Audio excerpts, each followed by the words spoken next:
13 jam setelah Hamas menyerang dengan 7.000 misil ke Israel, Perdana Menteri Israel Benjamin Netanyahu menyatakan Israel at war. Israel berperang melawan Palestina secara resmi dan terbuka, dan mulailah Israel melakukan serangan balik ke Palestina di Gaza terutama. Awalnya, di hari Sabat, hari sucinya Yahudi, Hamas menyerang dari sisi selatan Israel dengan roket ke arah Yerusalem dan Tel Aviv juga yang menewaskan 300-an orang lebih, melukai lebih dari 1.000 orang penduduk sipil dan menculik serta menyederai puluhan tentara dan menyerang instalasi militer Israel. Serangan Hamas terkoordinasi rapi dari darat, laut, udara. Dari udara menggunakan paraglider menembaki warga, kapal atau semi-military boat, juga drone. Dari darat ratusan orang bersenjata roket, senjata serang, dan ribuan warga turun masuk ke perbatasan Israel juga menggunakan bulldozer untuk membuka pagar kawat perlindungan warga Israel dengan Gaza Palestina. Israel yang biasanya hanya menyebut Hamas sebagai milisi atau teroris, sekarang menyatakan perang bukan ke Hamas namun juga ke Palestina. Pihak Israel mengatakan bahwa musuhnya akan membayar lebih mahal dari apa yang mereka telah lakukan ke Israel.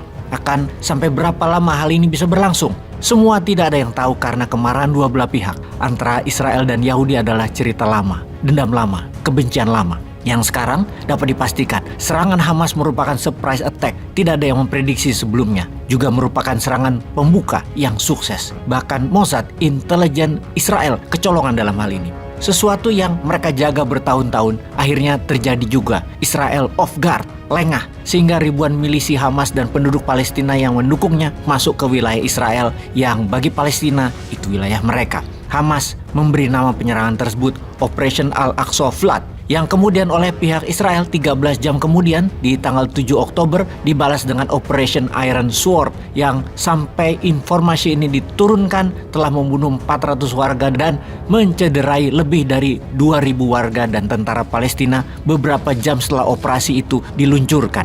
Mereka bukan hanya masuk ke dalam wilayah Gaza, namun juga menarget top leader Hamas di tengah permukiman penduduk Palestina di Gaza. Bahkan bukan hanya roket misil diluncurkan atau RPG, namun pesawat jet tempur Israel menembaki semua tempat yang diduga markas Hamas, dan ini sudah merupakan serangan brutal dari kedua belah pihak. Serangan ini terbesar dalam 2 dekade terakhir semenjak Israel mundur dari Gaza di tahun 2005 dan Hamas menguasai penuh wilayah Gaza di tahun 2007 dengan pemilihan umum yang mengalahkan kelompok Fatah, milisi lainnya. Sebentar sahabat, kita jelaskan sedikit tentang sejarah jalur Gaza agar kita waspada dengan masalah yang terjadi di sana. Jalur Gaza adalah sebuah kawasan terletak di pantai timur Laut Tengah, bagian dari wilayah negara Palestina berbatasan dengan Mesir di sebelah barat daya dan Israel di sebelah timur dan utaranya. Jalur Gaza memiliki panjang sekitar 41 km dan lebar antara 6-12 km, seperti The Line-nya Saudi yang mau dibangun itu. Ya memang Gaza adalah jalur panjang.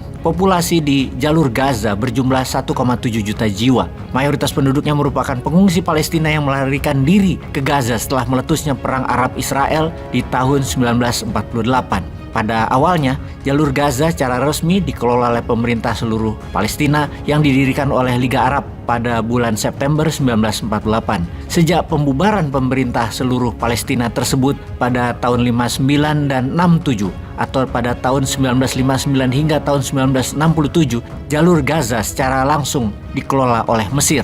Israel merebut dan menduduki jalur Gaza pada Perang 6 Hari pada tahun 1967 dan kemudian berdasarkan persetujuan damai Oslo yang disahkan tahun 1993, otoritas Palestina ditetapkan sebagai badan administratif yang mengelola wilayah tersebut. Israel masih mempertahankan kontrol terhadap jalur Gaza di wilayah udara, wilayah perairan, dan lintas perbatasan darat dengan Mesir. Israel menarik diri dari jalur Gaza pada tahun 2005 setelah ada konflik dengan Hamas dan Gaza menjadi bagian dari teritori Palestina, dan kemudian setelah pemilihan umum legislatif Palestina di tahun 2006, Hamas menjadi penguasa de facto di jalur Gaza yang kemudian membentuk pemerintahan Hamas di Gaza. Lalu ada teori konspirasinya. Masa sih Israel yang terjaga 24 jam sehari atas serangan musuh-musuhnya, hari itu 6 Oktober 2023 lengah sehingga Hamas menyerang tanpa diketahui Mossad dan pemerintah Israel? Atau itu semua rekayasa? Ternyata memang dibocorkan